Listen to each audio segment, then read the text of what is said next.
Journeyman, I promise you this is the last take of this, me trying to make a video right now. I made this 3 times. Alright guys, let me give you an update. Sorry for the sour mood. I'm currently sitting on my bench that's in the living room. I am currently injured-ish. I've been off for 3 days, 3 full days, and if you know me personally, you know that I do not take days off. Unless I am having surgery, and that's basically it, or I'm injured. So I'm trying to understand, I'm trying to, quote unquote, listen to my body now, and do the right things for my body. Before this, you know, being a full-time athlete, before this, I would always, you know, push, grind. But that's not the case. Most of the time, more effort equals faster results, right? But for me, I think I'm the opposite. I have to slow down a little bit, because I don't have a good spine anymore. I had spine surgery, and in having spine surgery, my left side of my leg has severe sciatic nerve issues, and it's causing my hamstring to tighten up more. And I realized that I have to figure out a way to do the work without putting myself in jeopardy for injury. I'll say that. It's just another setback for me. So a normal person would, you know, be all right and have both. Their legs would feel the same. My leg does not feel the same. My left leg does not feel the same, and it hasn't felt the same since June 17th of 2020. So I'm coming to the realization that I am not Superman, and that's fine, but I'm pretty damn close. Name someone else that's came back from spine surgery that's doing what I'm doing. I dare you. I don't think anyone has. Anyways, moving forward, I think that, so I haven't worked out in 3 days. I've been going kind of Looney Tune over here in the apartment. Like I said, I haven't missed 3 days in a row in a very, very, very long time. Since surgery, June 17th, really. I've had a little here and there type issues. Maybe miss 1 day because my shoulder was all jacked up. And I had scapula winging, or severe scapula winging, I should say. And I couldn't really move my hand over my shoulder too well. So I had to figure that out and go to the chiropractor. And it's just been a lot of steps, a lot of punches in the face, a lot of falling on the face the past, 215 days since I've been in Tucson, or since I started the Journeyman wall. So it's just another setback. We've dealt with it before, but this time it's a little bit more serious. I think I either have a hamstring tear, or micro tear, excuse me, not a tear, not a full tear, or I just had a real bad strain or something in my hamstring on my left side. But again, I have sciatic nerve issues. I do, and that's a fact. And I have done hours and hours and hours and hours and hours of more than anyone I've ever met in my entire life that's had spine surgery. I've done more nerve flossing in my leg, which is straightening your leg, or attempting to straighten your leg as much as possible throughout the day. I used to do 100 every single day on the left side. It took me many months after surgery to even get my leg to bend straight again. Not 90 degrees, straight. So it took me a very, very, very long time to do that. And I'm still, with this strain on my hamstring, it's came back, that nerve burning feeling, that really tight hamstring.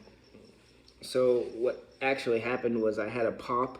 I was warming up on Zwift, getting ready for my 10 times 6 minutes at 265 on Zwift, which I was super excited for. But I was doing the warm up and my hamstring popped a little bit, and I just had to shut it down because it's not worth, having a major setback where I had to, go to the doctor and freaking go to physical therapy for 12 weeks and all that other crap. So I just told my coach, and he advised me to, take the first day off completely, don't do anything. Second day, hit the hot tub and the jacuzzi and ice bath, rest. So that's where we're at. And then the third day, I've been foam rolling a little bit here and there, and we're just trying to work through it. So mentally, I need some stimulation. So this is a lesson for a lot of people. So what do you do when working out is your only avenue of approach for mental stimulation as far as, feeling good? For me, it's given me time to reflect, for one. Two, it's given me time to work on my book that I've been writing for many months now. I'm not going to disclose the title or the description or the subject, but just know I've been writing and I've been working my ass off on that book. So I would say it, but people like to steal things, so I'm not going to. Just know it's coming. Journeyman is writing a book. So I wrote for the past 3 days. I've been writing for 2 hours a day, and it's coming along pretty well. So still in the rough draft, so we'll get it worked out. But to the point, I think it's important to stimulate your brain in multiple ways. I think you can do it in multiple ways. Granted, I would like to do it physically, and I still write even though I work out full time. I still write. I just don't write for 2 hours at a time. That's very focused time, and I like that. It was a challenge, and I think I'll start incorporating longer durations of focused period of time writing more often. To add, I think it's also important to learn new skills, such as I made homemade arepas, which is, if you're not Colombian, or, sorry guys, I'm tired. If you're not Colombian, like my wife, or, you're not around that culture, I didn't know what it was either. It's essentially it's bread with mozzarella cheese inside, and then you fry it, and then it's just a bread with mozzarella cheese inside. Very good, very good. So I made homemade from scratch, made the dough, the Arthur baking flour, unbleached, with extra virgin olive oil, water, salt, and sugar. Threw that in a pan or in a bowl, stirred it up, let it sit for 2 hours, let the dough rise, and then I threw it together with the mozzarella cheese and fried it. Really good. Try it out. All right, so let's get back to, with all this time, full-time athlete, I'm not working out, I have a lot of time on my hands. So I've been writing, as I said. I've been making food from scratch, as I said. And lastly, I've been reviewing for the cell and cell membrane. So last time we spoke about the cell membrane, we went over, if you remember, the phosphohead group, which is the kind of like the balloon. Then you have the glycerol backbone, which is the bottom. And then you have the 2 fatty acid tails that hang from the bottom. So this is for this example, this is the extracellular side, or outside the cell. And this is the intercellular side, inside the cell. And in the middle, you have fatty acid tails, 2, and then you have fatty acid tails, and then you have the glycerol backbone, and then you have the phosphohead group again. So in between this is also another ring, basically, and this is called the phospholipid bilayer, like we spoke about in the last video, or last few videos ago, or something like that. I wanted to go a recap over the cell membrane transport, because we spoke about it a little bit as far as polar, non-polar, small, big, stuff like that. So essentially, the bigger the passenger, the bigger the mechanism or car or vehicle that you need to pass through. So the first example will go from small to big, from the dome, top of the head. So the first example would be a leak channel, right? A leak channel. A leak channel has to do with, let's say, sodium goes down its gradient, meaning it goes through the phospholipid bilayer, through the cell membrane, without any energy. This is known as passive transport through the cell membrane. Moving on down, we have the, let's see, this one's pretty cool. This one is called the sodium potassium pump, and the function of this is to take the sodium and potassium and go against the grain.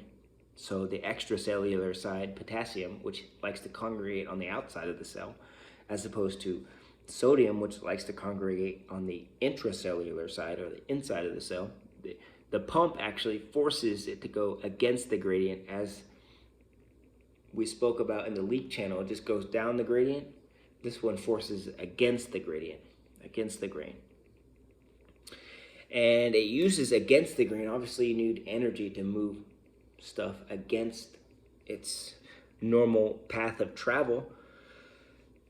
This uses ATP, or adenosine triphosphate, but it's cool because it actually breaks down ATP and uses ADP, which is adenosine diphosphate. So that's an interesting note. So again, sodium potassium pump uses the pump to go against the grain of travel. That's a form of primary active transport. And then you have other active transport, such as diffusion, osmosis, filtration, and facilitated filtration, I believe. That's in the liver. So the next example we'll go over is the example of, I call it the camelback, or the piggyback. And the piggyback has to do with symport, meaning two things go into one channel and come on the inside of the intracellular side. So on the outside, extracellular side of the cell, right here, there's two, let's call it the glucose molecule. And we know from our previous discussion that glucose or sugar molecules is way too big to go through the phosphohead group, through the phospholipid bilayer and all that stuff. It's just not going to go. It needs a mechanism to latch onto or something. Introduce the symport. Symport, what happens is the sodium is coming on the inside, it's down its gradient, coming on the inside, and the sodium or sugar molecule jumps on the back of that sodium and comes through. Now it uses energy to do that, obviously, in the form of ATP, but it's cool because it uses the energy that's made through the gradient. Probably saying that wrong, but that's how I remember it. It jumps on the back of sodium, goes through, so 2 to 1. That's called symport. Symport. And that symport is an example of like the liver in the stomach region. Symport, you have antiport, which is it's the reverse of that, going against the gradient. You have amino acids that are outside, they're extracellular side, on the outside of the cell, trying to go on the inside of the cell. And how that happens is the following. The amino acid is right here in this circle, in this example, and this is the cell membrane. It's going to go and it's actually going to touch and break open, and the amino acid is going to go inside the cell membrane, through the cell membrane, and inside the cell and do its function. That whole process is called endocytosis, which is pretty cool. It's a big word. And then let's see, if you have something that needs to go outside, that's inside, that's in a vesicle, that's going to go through the Golgi complex in a vesicle. It went through the mailroom, which is a Golgi complex. It kind of sorts out where everything needs to go. And a vesicle is kind of like a bubble or like a protective layer. And in this example, we'll say a acetylcholine, ACH, or a acetylcholine, which is I forgot what it is, but essentially it fuses with the cell membrane, comes out, and now it's on the outside of the cell. This is called exocytosis. Exocytosis. And that's from the dome. I don't think, the only thing I forgot is ACH, acetylcholine, but that is a neurotransmitter. Yep, that's what that is. And a neurotransmitter is, I didn't know what it meant either, but a neurotransmitter is a nerve fiber. I don't remember, guys, sorry. I'll have to look at my notes. But that's the recap of cell membrane transport. That's the down and dirty. If you were ever to be asked about cell membrane transport, here you go, here's your video. So we covered the setbacks, the journey, the cell membrane, the cooking, all kinds of things. I will see you guys on Wednesday for a product review. And it's almost Christmas. I've been saying that all month, but it is almost Christmas. Be sure to enjoy your family because this only happens once a year.